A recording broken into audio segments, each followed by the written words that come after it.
Hey, welcome back, Math Gurus. Today's video will focus on finding slope from a set of ordered pairs. Slope just describes how steep a line is, and we're going to actually use the slope formula. But before we use the slope formula, I would like to label our x and y coordinates. So this is x and y. This is just a point on the graph, and then this is an x and y. This is another ordered pair.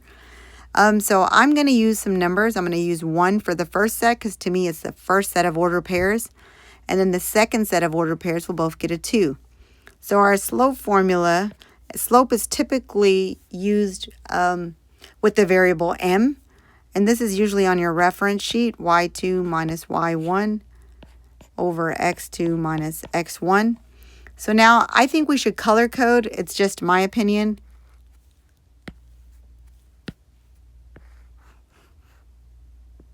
So my x values, or my y values, will get a purple.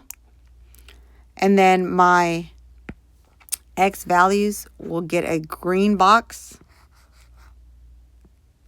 Okay, so now let's continue. We're going to substitute the y values of -8 minus -10. I'm going to use parentheses. It's not required, just like the color coding is not required. And the only reason I chose to color code it is because sometimes kids just make careless mistakes on this, which is why it's my least favorite. And maybe color coding will help. My x values is 15 minus 12. So now you got to know your integer rules, which is why another reason I hate this formula. For kids, not for me, but for kids. -8 minus -10 will give me a +2, and then 15 minus 12 will give me 3.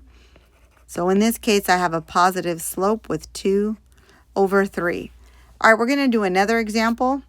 Same thing, we always want to start off with labeling our coordinates, and I'm going to use the 1 for the first set and then 2 for the second. We still always want to write down the formula before we start plugging it in. Lucky these have no negative values. I still would like to color code purple